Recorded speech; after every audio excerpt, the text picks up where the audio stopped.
Oi, gente, sejam muito bem-vindos a mais um conteúdo aqui no canal. Hoje eu quero falar com vocês sobre proteínas. Será que eu devo suplementar? Será que eu consumo no meu dia a dia? O quanto eu deveria suplementar para um objetivo de emagrecimento, para um objetivo de hipertrofia? Então, quero te falar tudo sobre proteínas, quais os tipos, quais são os alimentos que mais são fontes de proteína, mas primeiro eu quero que vocês se inscrevam no canal e já manda esse vídeo para quem deve escutar sobre proteínas. Bora lá? As proteínas, elas são macronutrientes, tá? Quais são os nossos macronutrientes? Proteínas, carboidratos e gorduras. E depois a gente tem os nossos micronutrientes, que são as nossas vitaminas e minerais. Então hoje a gente vai falar sobre um deles, que é o nosso macronutriente, proteína.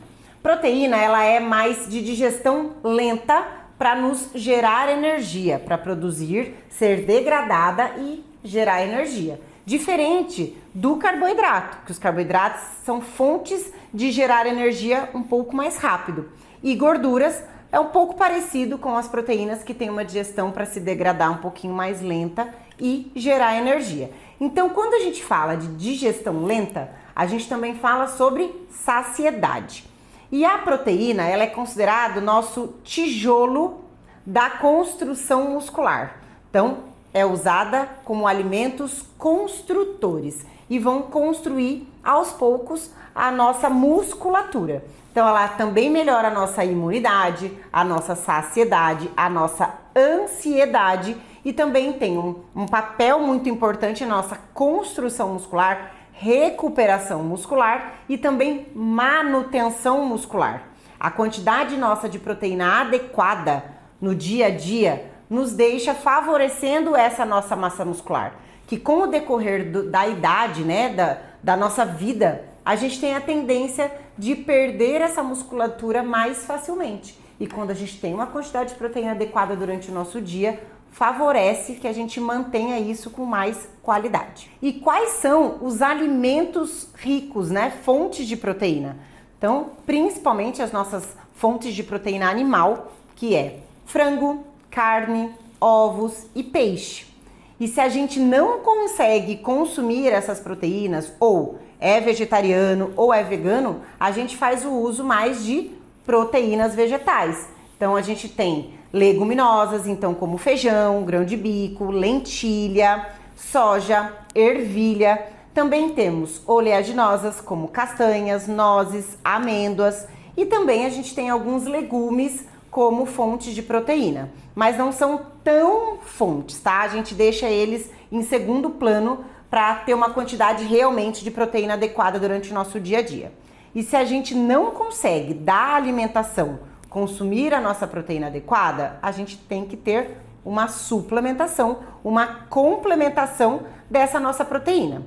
Na maioria das mulheres, esse consumo nunca é o adequado. A gente sempre consome metade dessa proteína diária, dia a dia. Então, as mulheres acabam tendo que suplementar na maioria das vezes.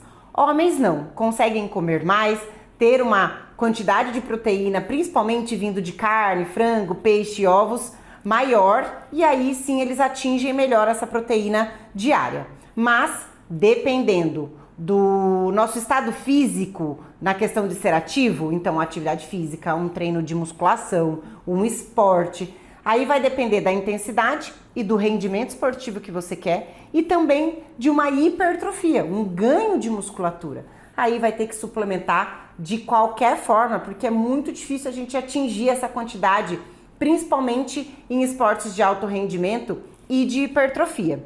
Então, as mulheres já vão estar consumindo isso como forma de suplementação até antes dessa intensidade toda, e os homens vão acabar tendo que suplementar de qualquer forma. Isso vai depender muito do seu objetivo, né? Em que etapa da vida que você tá, se você tá numa fase mais de emagrecimento, de ser somente ativa, ou se você tem alguns objetivos específicos de hipertrofia, de um rendimento esportivo, e também se vocês estão já dos 35 mais, que a gente fala, que é onde a gente começa a cair um pouco a nossa taxa hormonal e também ter uma facilidade para perder a nossa massa magra mais rápido. Eu tava falando até um pouquinho das fontes e não falei sobre o leite, tá? Leite, queijos e iogurtes, que a gente fala que são leite e derivados, também são fontes de proteína. Mas eu, como nutricionista, no meu dia a dia, eu não gosto de deixar ele como uma fonte principal. Porque ele tem uma fonte de proteína adequada, porém ele tem uma fonte de gordura grande também. Então a gente tem que entender um pouquinho isso. Acabo colocando um queijo aqui, um iogurte lá, mas não como a nossa fonte principal. E sim como também uma forma meio que de suplementação. Hoje existem iogurtes mais proteicos, né? Então tem algumas marcas que tem uma quantidade de proteína adequada naquele iogurte, até para aumentar isso no nosso dia a dia. São muito válidos, tá? Muitas marcas boas, mas eu não deixo ele como uma forma de suplementação, porque sempre, na maioria deles, vem com muita fonte também de carboidrato. E às vezes até meio que igual para igual. Aí um iogurte proteico tem 15 gramas de proteína para aquela dose e com 15, 25 gramas de carboidrato para aquela mesma dose. Então vale a pena a gente ainda ter uma fonte de suplementação mais adequada e deixe iogurte para alguns lanches intermediários, mas que nem sempre seja esse iogurte proteico que a gente fala. Agora, como eu falei, que é uma proteína, o que é uma proteína, né? Quais são as fontes dela e como agora eu devo usar. Não só quando a gente não atinge a nossa quantidade de proteína adequada na nossa alimentação, a gente vai ter que ajustar essa quantidade, e se a gente não conseguir de jeito nenhum numa forma de comer essa proteína, a gente vai suplementar. Então vamos falar quais são as fontes de suplementação de proteína. Vamos começar pela que mais é falada, o whey protein. O whey protein vem a proteína do leite, do soro do leite. E é a mais comum, até pelo benefício que ela tem, pela facilidade de consumo e por gosto. E não só isso, como uma digestão e uma absorção muito boa dessa proteína. Mas existem pessoas que não podem com o whey. E aí eu já vou falar quais as outras proteínas que a gente pode consumir. Voltando para o whey, existem 3 tipos. O whey concentrado, o whey isolado e o whey hidrolisado. São por diferentes dosagens de proteína por dose e também diferentes dosagens de carboidrato nessa dose. Vamos começar pelo whey concentrado. Ele é uma proteína com fonte boas de proteína na dose, porém ele tem uma dosagem de carboidrato bem maior. E aí usado como custo-benefício. Ele é um whey mais barato, porém ele não é ruim. Muitas pessoas acham que o whey concentrado seria o whey pior que existe. Não é. É que quando a gente fala muito de emagrecimento, tem um carboidrato maior nessa dose. Então a gente acaba indicando o hidrolisado ou isolado.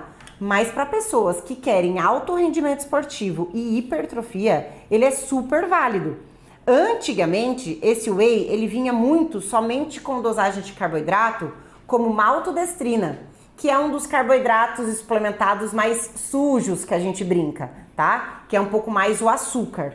Mas hoje a gente tem o whey concentrado com boas fontes de carboidrato, como a dextrose, como a palatinose. Então é bem legal esse whey sim para quem quer uma hipertrofia ou um rendimento esportivo. Aí a gente vai para o nosso intermediário. E vou falar que eu aqui no meu consultório, eu acabo na maioria das vezes prescrevendo esse whey, tá? Porque ele sim é um custo-benefício. Não tem tanta dosagem de carboidrato, né? Não é alta, é uma dosagem boa e uma quantidade de proteína adequada. E também não é tão caro, vamos falar até por custos financeiros no nosso dia a dia. Então o whey hidrolisado acaba sendo o maior prescrito por mim numa população em geral, aonde eu quero uma melhora da minha construção muscular, também quero uma perda de gordura e também para um emagrecimento somente. O hidrolisado serve muito bem, não precisa ser sempre o isolado, tá? Para uma hipertrofia ele também vai muito bem e aí a gente adequa somente a dosagem durante o nosso dia a dia. E aí vem o whey isolado, que é uma fonte de carboidrato bem menor, às vezes até zero, e uma quantidade de proteína muito boa. Porém, ele é até menos sem lactose. E aí, o custo vai lá em cima. Então, é um whey mais caro, porém um whey muito bom, sim. Mas nem sempre ele precisa ser usado quando a gente fala de hipertrofia e rendimento esportivo. A gente pode ir mais por um processo de emagrecimento, para aquela pessoa que tá procurando um whey com menos lactose ou então com menor dosagem de carboidrato. Aí a gente vai para os outros tipos de whey. Por quê? De repente você é uma pessoa que pode ter uma intolerância ao leite, à lactose, à proteína do leite, né? Tem pessoas alérgicas à proteína do leite, não só intolerantes, então a gente tem que rever. Às vezes vocês têm alguns sintomas como gases, distensão abdominal, inchaço, alguma inflamação que você percebe que está sempre doendo as extremidades quando você aperta, diarreia, constipação, isso sim pode estar vindo do whey e de alguma intolerância que você possa ter. Aí a gente tem outras fontes de proteína. E quem é vegetariano ou vegano também tem essas outras fontes de proteína, a não ser o beef protein. Então eu vou começar por ele, que dá para ser consumido para quem tem uma intolerância e uma alergia ao leite, né? E só que vem de uma proteína animal, que é da carne. Então os vegetarianos e veganos vão ficar para os outros dois tipos que eu vou falar. Beef protein nada mais é do que a proteína então da carne. E ela não tem a mesma intolerância ou alergia que tem o whey que vem do leite. Então é uma boa fonte, porém menos consumida. Por quê? Porque ela é um custo mais alto, porque vem da carne. Para isso ser um processo de industrialização, né, de a gente fazer aquilo, virar um pozinho somente com a proteína da carne, então realmente é uma proteína mais cara, por isso que hoje não é tão consumida, mas é uma boa fonte de proteína.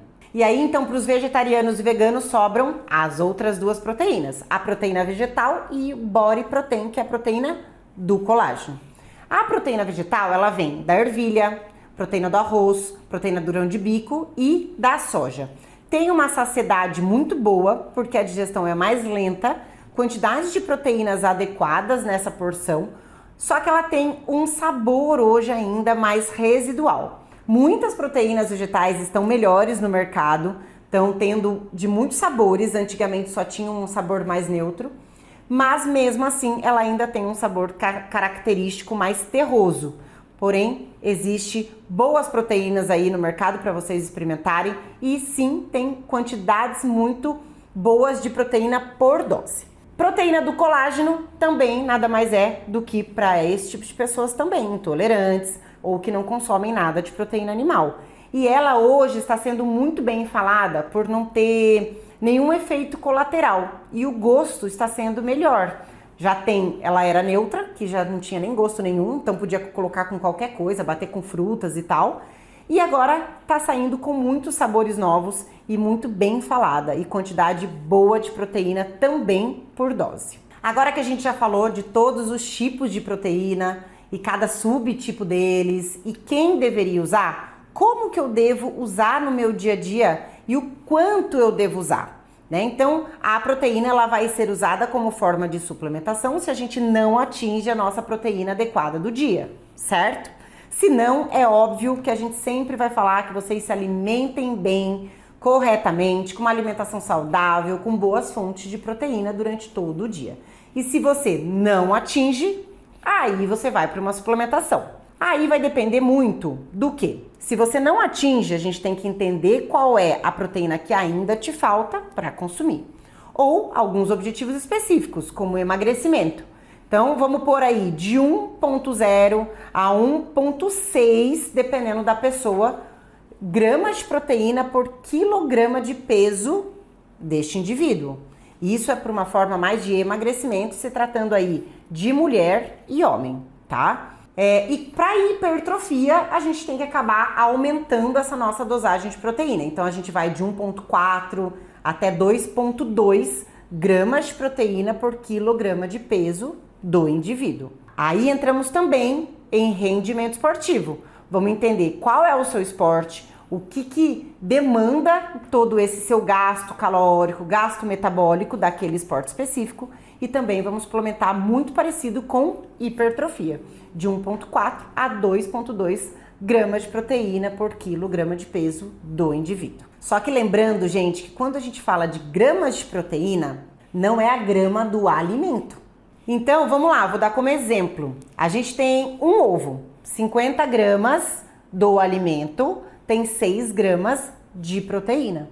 Então, a gente tem que consumir essa quantidade que eu falo para vocês aí, de 1,2 a 2,2 que seja, gramas de proteína. Então, se a gente tem uma dose de whey, normalmente vem 30 a 40 gramas do pó, vem de 20 a 27 gramas de proteína nessa dose. Então, se eu tenho 6 gramas em um ovo, eu vou consumir pelo menos de 4 a 5 ovos em apenas uma dose de whey. Aí é que a gente fala o quanto a suplementação é prática, né? E vai acabar fazendo parte do nosso dia a dia. Porque a maioria dos nossos objetivos vai estar ligado a essa quantidade de proteína que a gente não consegue consumir comendo, tá? Então, é isso. Não consumam a quantidade do alimento que eu tô falando aqui. Vocês vão fazer o cálculo referente ao quilo de vocês. Então, eu, Mariana, tenho 60 quilos. Vou fazer 1,2 vezes 60 quilos é a quantidade de proteína que eu tenho que ter no dia. Aí, aquilo é a quantidade necessária de proteína que eu tenho nos alimentos, mas não a grama do alimento. Fechou? Espero que vocês tenham entendido. Se vocês já fizeram esse cálculo, comenta aqui, tá? E se vocês tiverem alguma dúvida, vai mandando aqui nos comentários que a gente sempre vai lendo e volta para falar em outros vídeos aí com vocês. E durante o meu dia, quando que eu devo usar essa proteína? Quais os momentos que eu posso estar inserindo essa suplementação? Na maioria, almoço e jantar, a gente bate a nossa meta, tá? Se não bater, talvez a gente também vai ter que suplementar, mas é mais difícil. Agora, café da manhã, lanche da tarde, lanche da noite, pré e pós-treino, aí a gente fica mais deficiente de conseguir pôr os alimentos como forma de consumo. Porque muitas vezes a gente está trabalhando numa correria do dia a dia, não consegue ficar levando frango, ovo, carne.